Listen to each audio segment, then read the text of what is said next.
So welcome and good morning and welcome to NAN. We're glad that you're here, that you could be with us this week. It's always wonderful to see all of you here. You know that, and I know that sometimes it is an effort. That we think, oh gosh, I'm working every day, I'm really busy, I've got a lot going on.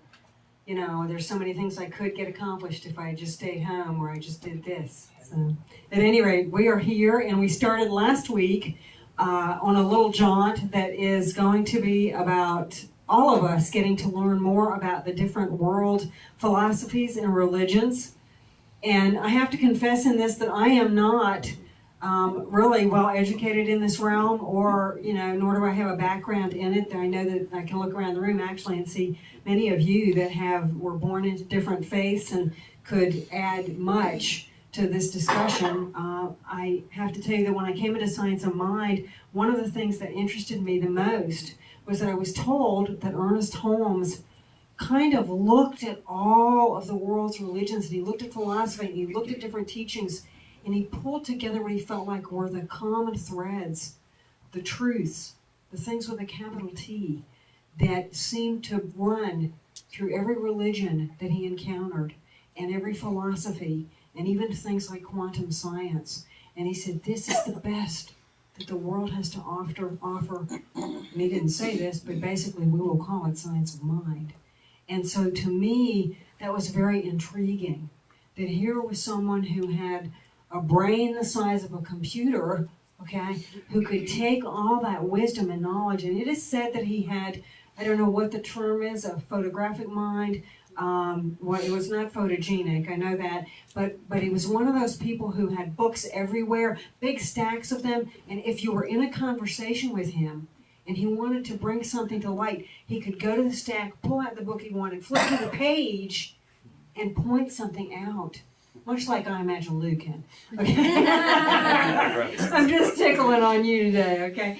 But realistically, that really piqued my curiosity. I just thought, my gosh, the ability to pull all that stuff together. So to me, that was fascinating.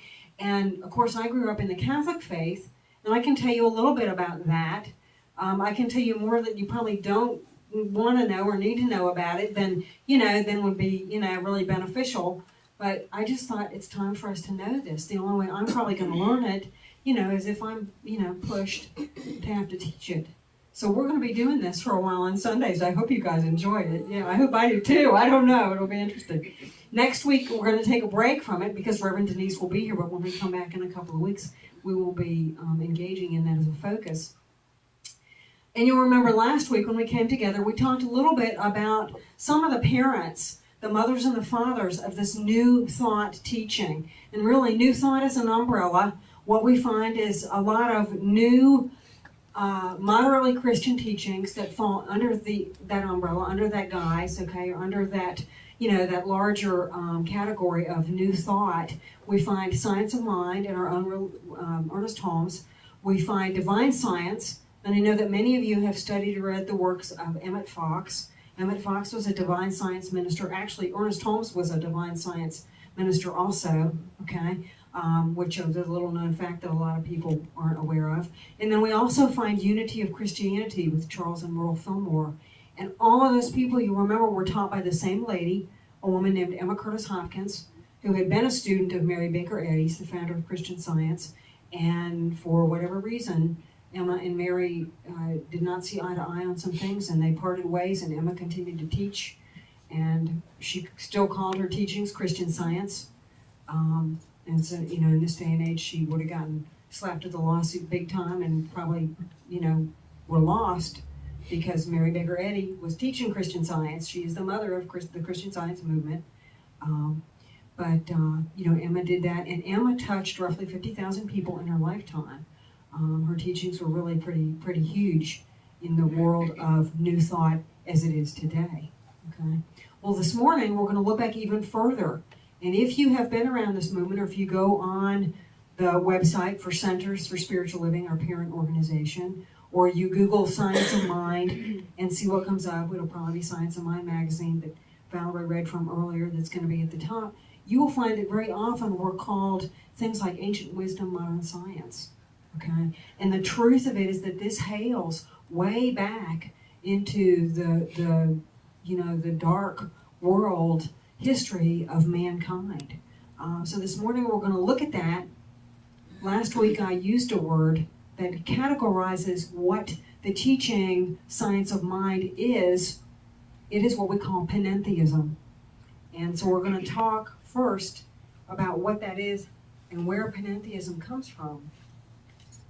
And that is essentially ancient wisdom. So here's a little blurb on panentheism. Panentheism is a constructed word. That just means it got put together from different components of words. It's composed of the English equivalents of 3 Greek words or pieces of words. Pan, meaning all. En, E-N, meaning in. And theism, of course, which means of God or about God. So panentheism, essentially all in God. And that is what panentheism is. In a nutshell, in a sentence, panentheism essentially considers God and the world to be interrelated, with the world being in God and God being in the world. Ernest had a statement, Ernest Holmes, from the Science of Mind text that I really love, that I think is an incredible reflection of this. He said that we are not simply a drop in the ocean. We are the ocean in a drop. So what we truly are is the full and total expression of God. Just as if you were to have some blood work done, in the very drops of blood work, in the very cells of that blood work, we can find your entire DNA. In what we are, there is the entire DNA of the universe, of God itself. So panentheism differs from traditional teachings in a big way, in many ways. And it's got a lot of similarities too. But the biggest way that it differs is that panentheism seeks to avoid isolating God from the rest of the world.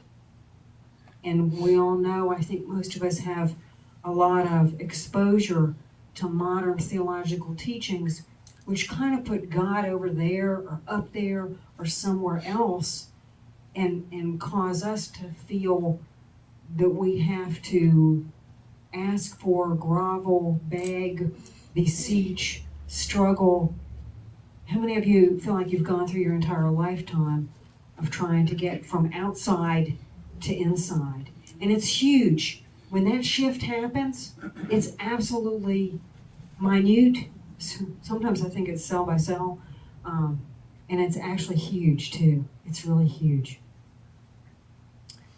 Traditional theistic systems, like I said, emphasize the difference between God and the world, while panentheism stresses that God is an active presence in this world. We have a cute way of saying it here. You've heard this before. There is no spot where God is not. Yeah.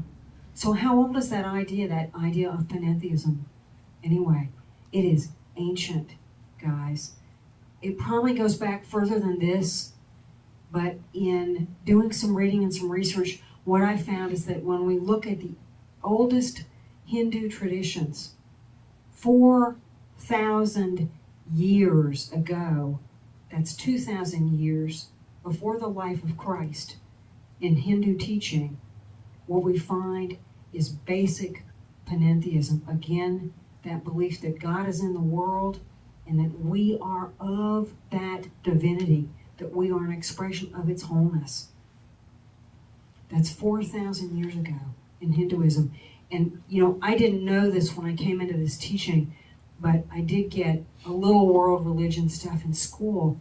And one of the things I found out is that if you look at Hinduism, especially the languaging, and you read our Science of Mind text, boy, does that Hindu languaging ever come through.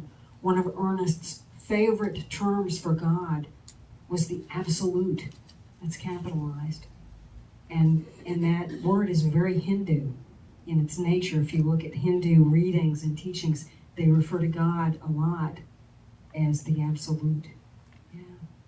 So that was 2,000 years before the life of Christ, 4,000 years prior to now, okay? as a historical marker, just keep in mind that Judaism, I mean, how many of you think Judaism is an ancient religion? Yeah, okay. It came around, the time of Abraham was about 1,800 years before the life of Christ. So you can see that Hinduism came along first, then Judaism showed up, okay? Pretty amazing. If we come a little bit closer to now, not much, okay, about 500 years, we get to look at the world of Egypt. And in the writings of the Egyptian pharaoh Akhenaton, I hope I'm saying that correctly, Akhenaton is that he worked to steer his culture, his whole world view or religious view there, okay, theistic view, away from polytheism, which is the belief in many gods, okay, more than one. He focused on one God and also on an understanding that was, I guess we could say, more holographic, in that, again, it had that kind of DNA thing going on. Akhenaton got it that we are the universe in a drop, literally, an expression of it all. And that was about 1,300 years before Christ, okay? So, you know, here's the thing. If people come to you and they say, what is it that you do? You know, I get this all the time. I'm going to tell you, I get it like more often than all the time, okay? Because I get it constantly. Oh, you must belong to one of those new thought cults. Oh, get me going. Okay. A cult? Okay, let's address cult. A cult essentially is a following, and usually it is based on a specific leader. Okay, we do what the leader says. Remember Jim Jones? How many of you are old enough to remember the Jim Jones Kool-Aid massacre thing? Right, that's a cult. Okay, a cult would be if I said drink that coffee. No, take the LSD, whatever. Okay? Charlie Manson was probably working on, you know, some cult stuff. Okay, because he had, you know, I think he really probably preyed upon little, you know, indefendable women, okay, who were psychologically not capable of taking care of themselves, and probably others too. I'm sure there were men involved. But that's a cult, guys, okay? Doesn't mean it always has to be negative, but those are good examples of what a cult is. In Science of Mind, we are exactly the antithesis of that, in that we really encourage you to go out there and figure out who God is, figure out where God is. We believe that you will find that wholeness not out there anywhere, as much as you will find it here. And furthermore, we believe that you're probably not going to be able to see it out there till you do find it here, okay? We believe it always starts at home. But, you know, we are anything but a cult. So if they ask you, are you a cult? Oh, you belong to that strange church with that strange minister. You can say, well, you know, she teaches us, you know, to look within, okay? As in, it concerns things like New Age. People often think, oh, that's a real New Age religion. It just came around, didn't it? What is that? That's kind of like a culty, strange, came out of the 70s, didn't it? No, it actually came 2,000 years before the life of Christ, okay? You know, lovingly shut that up, okay? Because we are not New Age. New Age is about, and I'm not bunking any of this, I think it's all very valuable. Crystals, tarot cards, maybe we could throw in some astrology. You know, I thought I was going to like have to leave Science of Mind when I actually read that Ernest said, we don't study the stars here. That's not what we do, okay? Well, so what? I can. Doesn't mean I can't, right? Doesn't mean I can't do my tarot cards. But what we recognize about all of that stuff is that it can only reflect to us what's already going on here. It isn't going to tell us something different, okay? There are only tools. So we really are not a New Age teaching, okay? If people ask you that, say, no, we're not really New Age. We're more New Thought. Why don't you go look that up and see? Well, you know, you can use Unity of Christianity as a kissing cousin. I do that a lot because that really changes people's framework often, especially if they have a very strong Christian background and they believe that is, anything outside of that is to be feared, basically, okay? Is say, yeah, we're similar to unity of Christianity. Yeah. But you can see from this that we go back thousands and thousands of years, okay? And we come all the way forward into this day and into this time. And I'm skipping a lot of history. There's a whole lot that happened between the time of Plato. Plato and the Greek philosophers were a whole other expression of new thought teaching that we see very prominent in science of mind today. If you know anything about particularly the works that followed after Plato and some of the things that those Greek guys were doing, they were brilliant, okay? And then you look at the science of mind text and see the science of mind symbol in the back and the metaphysical charts. What you will see is that one of the ways that Ernest had of framing God or calling God was the word logos. That goes all the way back to the Greek philosophers, okay? It means essentially the one, okay? That which is back of. And so what all of these people have done from the time of Plato forward, literally, okay, through this stream of new thought teaching and into what we know today in science of mind, in unity, in divine science, and even if you turn on the TV and watch Joel Osteen, you get a darn good message a lot of times that is very new thought in its orientation. Why? Because I think they understood they were going to lose people if they didn't, bring it to the table, and it's true, right? It's true. It's amazing stuff. So, yeah, so you can see this stuff running all the way through. And, it's there through all these philosophers. Ernest mentions Hegel and Swedenborg and Madame Blavatsky and all these people, and they all had something to do with this. And we'll find out more in upcoming Sundays. But that is just kind of the ancient wisdom piece.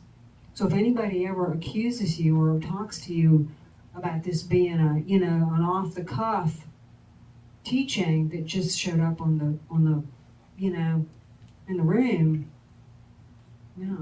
set them straight.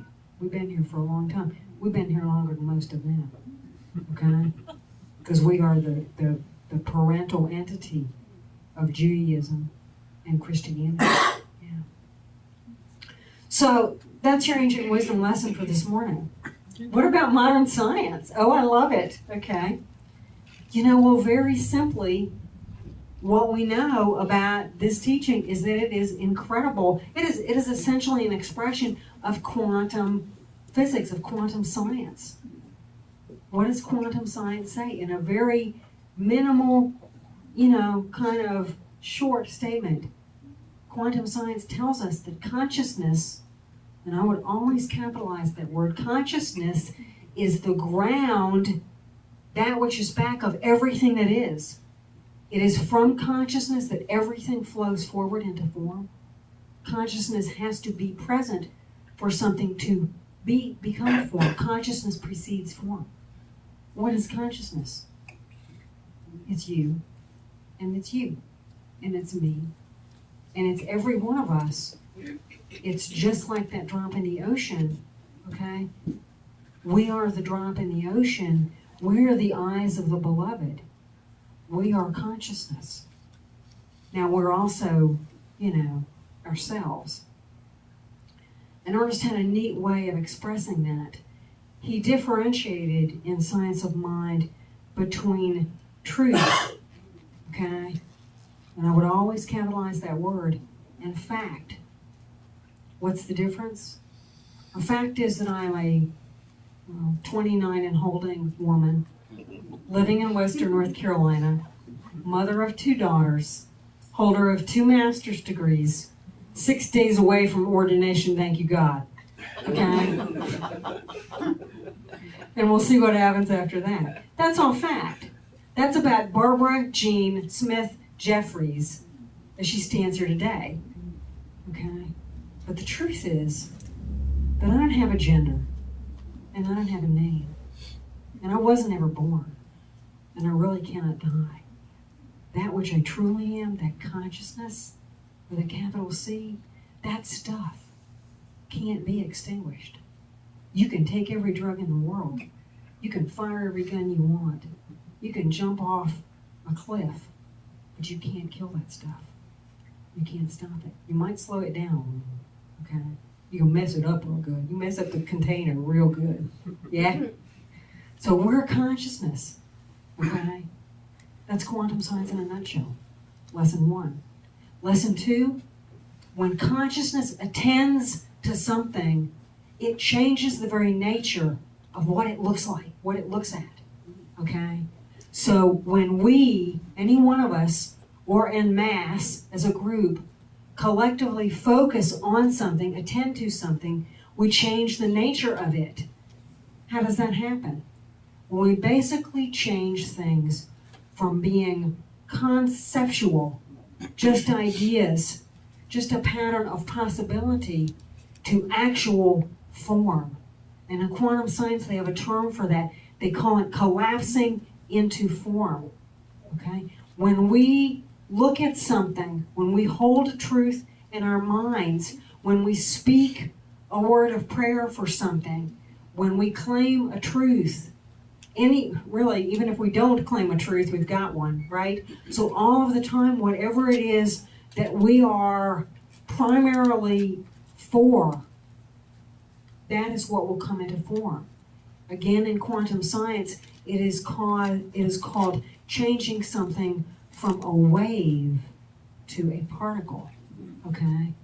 And it literally changes the makeup of whatever we're looking at, okay? I know many of you have been in the classroom with me or seen on Sunday when we have watched the little video clip that I think Greg Braden is the host of this, but it is some Asian, I don't want to use the word medical, let's just say Asian healers, practitioners of healing, who chant over a woman in Beijing. This clinic was closed later, of course. They chant over this woman who has a massive bladder tumor, and during that video clip, they have ultrasound hooked up to her, and they have 2 screens, one showing the full-sized bladder tumor, and the other one that's live showing the full-sized bladder tumor as it goes away, okay? That's quantum science, only it happens faster than it took me to explain it to you, okay? We are cutting-edge science because we understand in this teaching that anything that we hold in mind, that we think about, that we pray about, that we speak about, even those things that we dread, that's what will show up. Because as consciousness, we are attending to that and causing that to come into form. Going from a wave to a particle. So whenever any of us, you, I, any one of us, all of us together, focus on something, we change it. And that's why in this teaching, we really focus on people, we really encourage people to focus on the good. It's kind of interesting though, have you ever had a toothache? I mean, like, who hasn't had a toothache, right? How many teeth do you have? When one hurts, do you focus on all the other ones that don't? Isn't it amazing? Okay? How we're kind of wired to first off go to, if I said, how is your day? What comes to your mind? How is your love life? What comes to mind? How is the political scene, building toward November? Oh, let's not even get started there, right? Yet we understand how eminently important it is for us to hold the high watch, for us to claim the good, for us to know that each and every leader of each and every nation lives and moves and behaves in a way that is perfectly in alignment with the highest and best for each and every one everywhere. Not only on this planet either. I don't even know that any of the others really, have a whole lot going on, but it's not my call, okay? So in this spiritual teaching, the science of mind thing, you will find that we are an embodiment of quantum science simply through the spiritual practices we hold dear.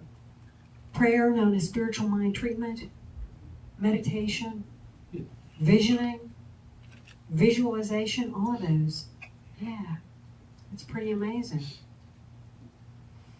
what we must do. But it gets even better than that, guys. Because we're always focusing on something, aren't we? Yeah. So focus on the good. It gets even better than that. Do you see what's on the wall?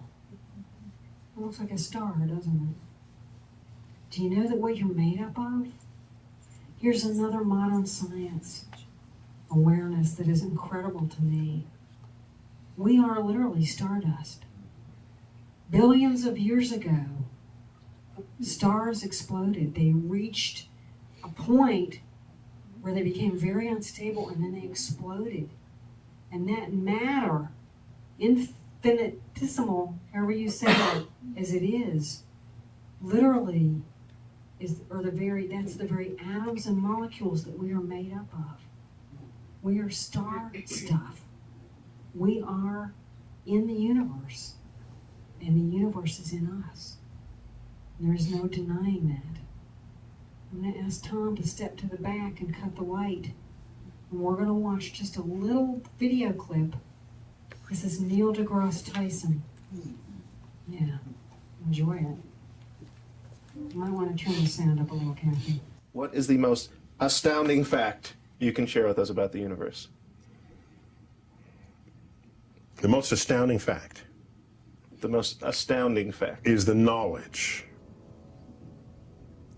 that the atoms that comprise life on Earth, the atoms that make up the human body, are traceable to the crucibles that cooked light elements into heavy elements in their core under extreme temperatures and pressures. These stars, the high mass ones among them, went unstable in their later years.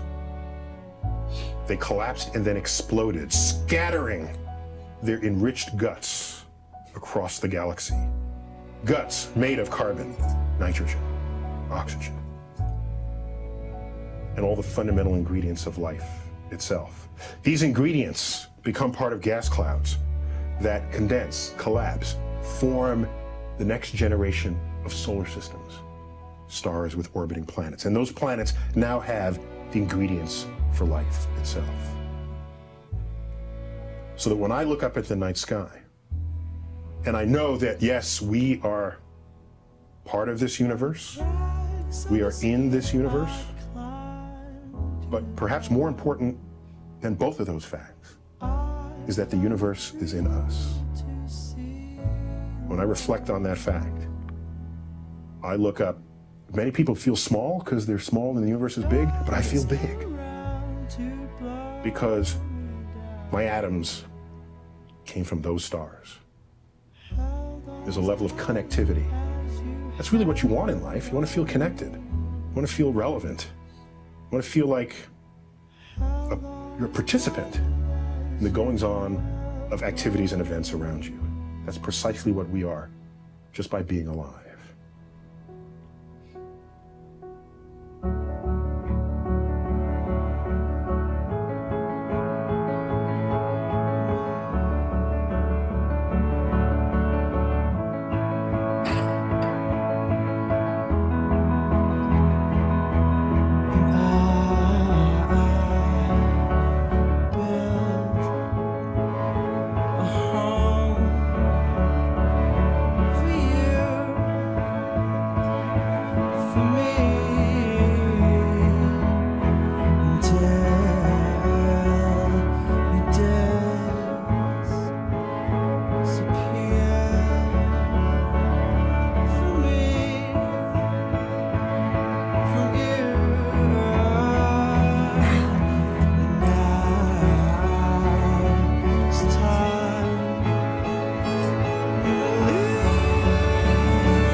He touches on one thing in this video clip that really strikes me.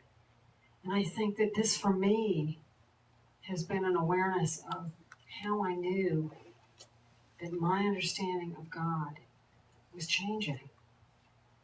He talks about when you look at a starry night, or for me it can be the ocean, or even at the sunset, a plane flying overhead, another species, even if it has fur. When I look at those things, I don't feel little anymore. I don't feel inconsequential anymore. I feel bigger. And I believe that is the shift, the cosmic shift that has to happen for us to get it, that divine stuff is right here, that it's home, its very center, its very main place to ever be is right here in our human hearts. Yeah. So as we go from this place, let's just look around us. Let's look at each other. Let's look at other species. Let's look at the sunset or the sunrise, a starry night, whatever it is that moves you, and allow the greatness of it to be the greatness of you, because it is. I love you.